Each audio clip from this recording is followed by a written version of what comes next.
So rather than pointing the finger at the ones who get caught, if me and you are watching a football match and a female and a male line referee comes out, who do we think is the best before we know their ability?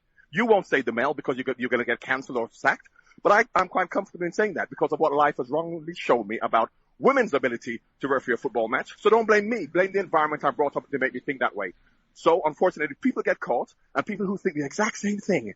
You think the football fan who says, oh, that line woman is rubbish, is the only one. He's the only one who's got caught. And this is why I have to challenge the unconscious bias, which apparently doesn't exist, or the implicit bias that goes on, not the overt bias of an idiot throwing a banana on the field or racially abusing somebody on social media. That is not what's stopping black people, women, or gay people from maximizing their potential. What do you make of taking the knee? Do you think that was a helpful standpoint, or do you think that it was retrograde? They can take a knee, they cannot take a knee. Wilfred Zaha doesn't want to take a knee, fine. Some people want to take a knee, fine. Here we are 18 months later, not talking about why they're taking the knee. We're talking about whether they have the right to take the knee or not. Why don't we start that discussion and start the discussion about why are they taking the knee? Because of the injustice, not just George Floyd, but towards black people, towards women, towards gay people generally. And let's tackle that issue. But we're not. We're tackling the issue now as to whether someone has a right to take a knee or not. And what are the things that we then need to do? Because if we've got these views in society, and as you say, because people grow up and they see certain people in certain roles, because they see or hear certain views or comments, then it starts to condition them. Then to me, that means that you have to go right back into school. But then if you're not teaching people the right things in school, then you're never going to get this right. Well, people talk about education. What education are we learning? We're learning how great Britain was in terms of everything that it actually has and it's achieved. Based on what? How did Britain become great? We know how it became great. So, of course, when you talk about education, that is part of the education. Telling the truth about history, about who we are in relation to other people. And that is why we feel superior, because life has wrongly shown us in Britain that we are better than everybody else. But we're not. We're just like anybody else. But you see, here's the thing though, that you're talking about football, that where you're trying to win a match where you are trying to say that you're better than anybody else, because winning, that's part of the human psyche. And in the same way that there are some things that were invented in this country that did have an incredible influence, say for example, like the Industrial Revolution that changed the way that we worked. Furnished by what? What was it furnished by? Slavery and getting products from all around the world. How do we get those products to furnish the Industrial Revolution? Is that taught?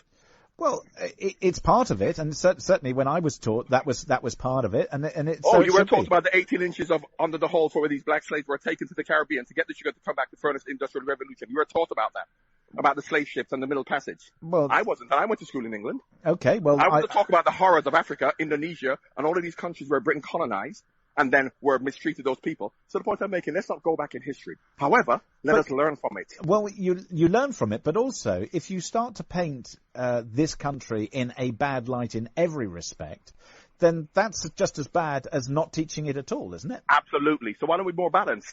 But when are we ever taught a balanced history of ourselves here? And this is why people feel superior, because they don't know the truth.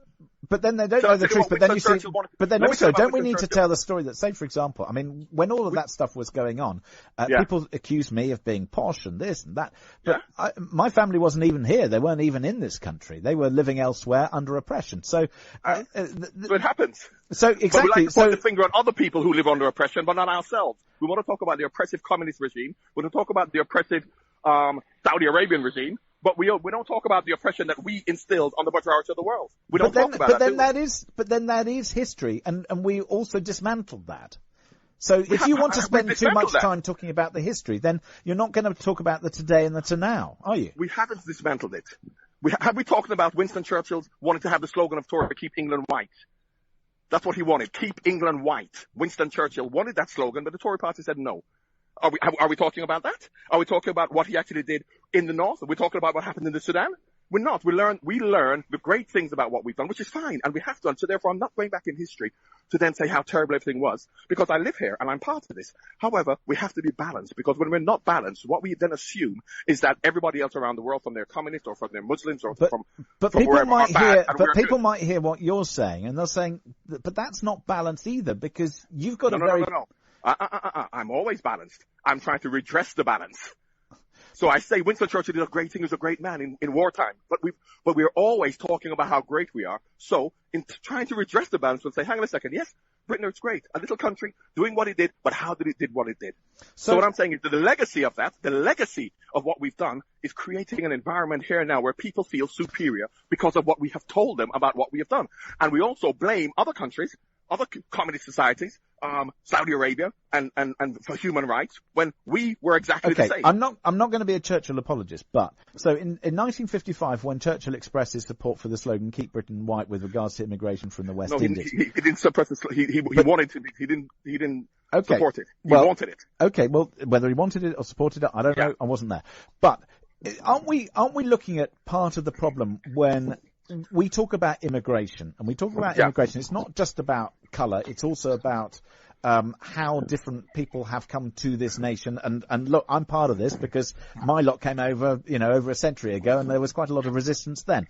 That when we talk about immigration, what we're really saying is we have a culture, and if you ask too many people to come to a country, no matter where they come from, it is going to have an impact. And if you don't prepare for that, then that's going to create social and domestic problems. And that's kind of what he was alluding to, as opposed to saying, keep England white, which is... Too many people in 1955. There weren't too many people coming in 1955. You're not talking about the immigration that's going on now. And you're talking about lots of people from war-torn countries, which Britain helped to create these war-torn countries and the problems around. But however, that's a different subject. In 1955, these were people who fought for Britain in the war, who wanted to come here, the Windrush generation, people like that. And he wanted to keep England white. He didn't say stop Germans coming, did he? They're white, Swedish. So he didn't want to stop immigration. He wanted to stop immigration of a certain group of people. Do you think by understanding this history or going back, it really helps us going forward, though? I'll tell you why it does, because then it gives us, because what has happened is we have a perception of ourselves here in Britain, because Britain have always been the moral guardians of the world, but we haven't. If we know the truth, and we're more balanced about it, and why I'm like this, and a lot of people are like this, because for too long we have been told, we have whitewashed how great we are in terms from a moral and intellectual point of view. Therefore, if we're more balanced, we will then see that we're no different to the Germans, or the Italians, or the French, or the Africans. We're all the same. But you know what? No, but the thing is, though, because of what we've been told. But the thing is, though, you see, I'm sorry, but I don't think we are the same as them. Of course you don't. Why do you think England is the most hated country in Europe? Why do you think everybody wants England? It isn't the most hated country in Europe. It isn't? It isn't? Well, we did leave the European Union because we've taken our money away because we don't want to be part of... I never mentioned the European Union. I said the most hated country in England. Do you think the Europe are cheering for Italy or England? The rest of Europe? I think and of course in the Eurovision Song Contest, which is just a bit of a laugh and a joke. Why do you think that is? Because Europe believes that we have a supercilious attitude. And are they all wrong? I think they are. Oh, of course you would. Of course you would. Why you look would at the I? behavior of someone. Why?